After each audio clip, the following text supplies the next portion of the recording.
Hey guys, what's up? I'm Rohit Khurana, host on Intellect Digest, and today we have with us the OnePlus Node, OnePlus 8, and the OnePlus 8 Pro, all three together. And in this video, we are going to give you key differences between these three phones. Probably this is the first time OnePlus has released three different phones together or almost back to back, and they are all very different from each other. They have some similarities, some differences. So in this video, I'm going to highlight what are the differences, what are the similarities, and which one should you pick based on your budget and needs. Let's get started with this detailed comparison.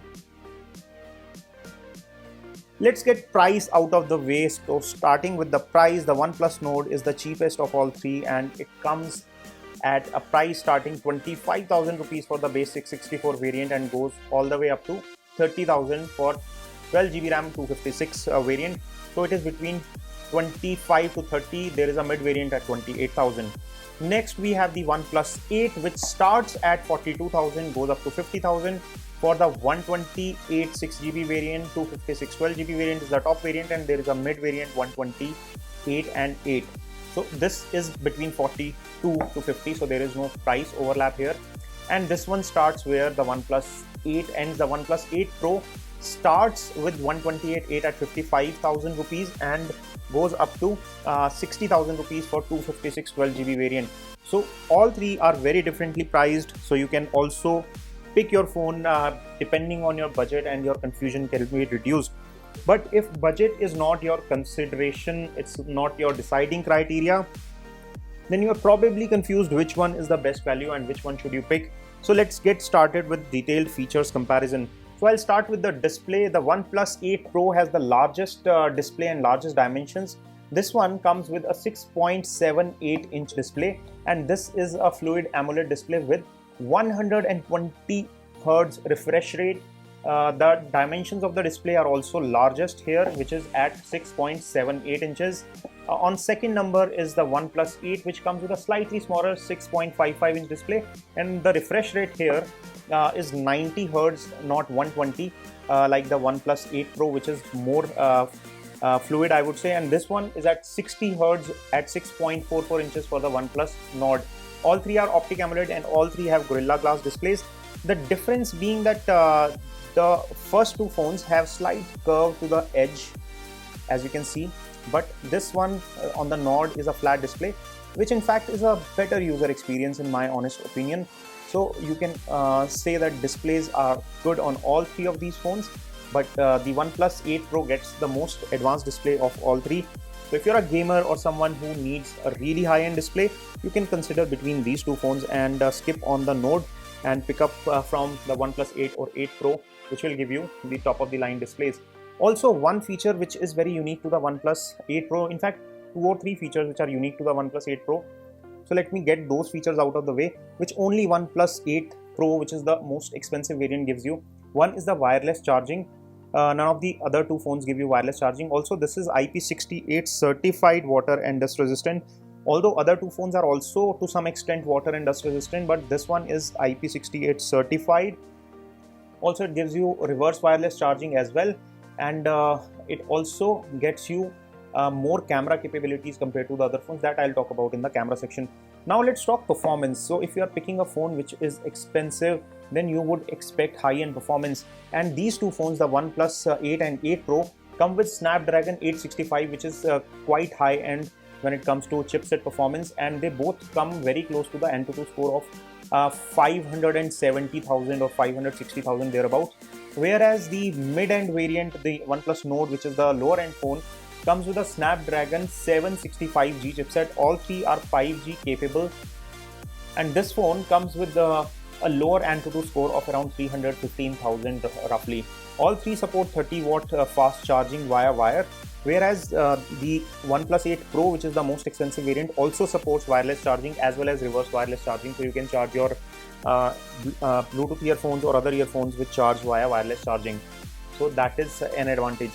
One more thing which is peculiar to this phone is that unlike the other two expensive siblings, this one comes with a plastic back and plastic frame, whereas the other two come with the glass back and metal frame. So the build quality and construction is better on the OnePlus 8 and 8 Pro compared to the OnePlus Nord. So that is also one more difference. All three of them feature under the display fingerprint scanner, and it works pretty good in my experience. As you can see here, it works seamlessly. I have experienced it on the OnePlus 8 Pro, which I have been using for the longer time. And OnePlus 8 Pro also gives you UFS 3.0 storage, which is the newest storage. So it also makes a slight difference in the performance. There is a slight difference in the Antutu scores of these two phones, which is because of the storage speed. So this one and this one comes with UFS 2.1 and this one comes with UFS 3.0. The OnePlus 8 and 8 Pro also come with dual stereo speaker, which means that the top earpiece also works as your speaker. So you have dual firing speakers, whereas this one comes with a mono speaker, which is also a slight disadvantage of the least expensive phone of these three.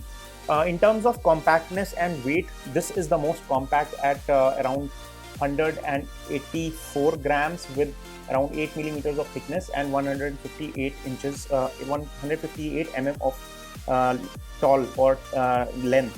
Whereas the other two, this one is also around 180 grams in weight. It is slightly lighter than the OnePlus Nord, the OnePlus 8, but it is taller and it is slightly wider, has a bigger display.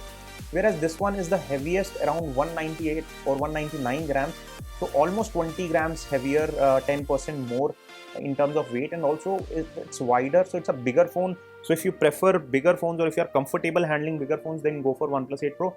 Otherwise, I would suggest, if you find compact phones better, then OnePlus 8 is a sweet spot. Another major difference among these three phones is the camera capabilities. So let me turn these around and show you what are the rear camera setups like.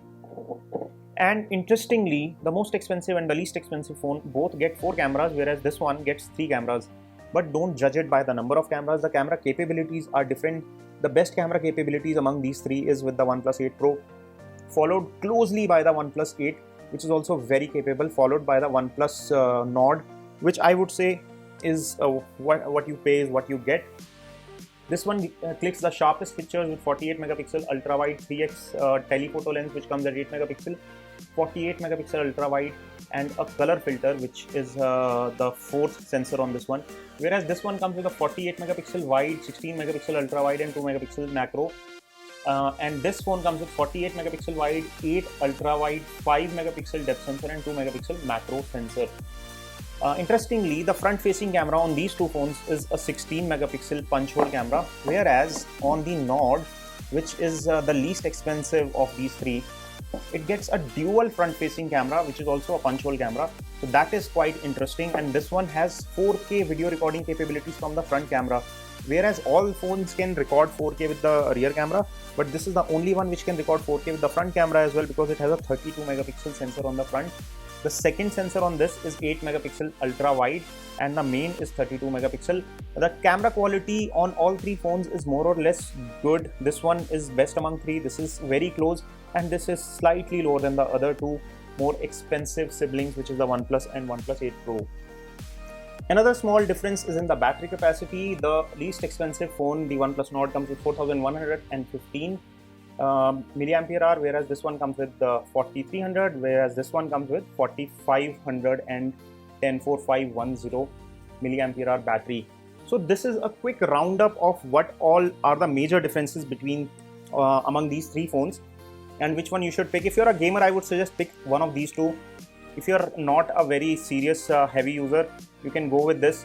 This can also give you a good amount of gaming prowess, but these two are ultimate phones. If you appreciate strong build quality, I would vouch for these two.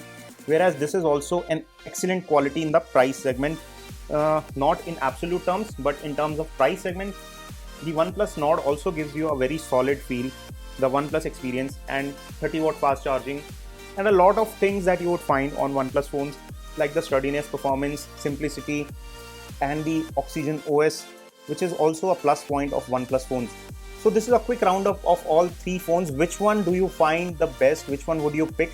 I'm leaving Best Buy link to all three phones in the description section. You can get one which you like the most. So my pick would definitely be OnePlus 8 Pro, because I really like how it clicks pictures and how it feels. But if you are on a slightly tighter budget, go for OnePlus 8.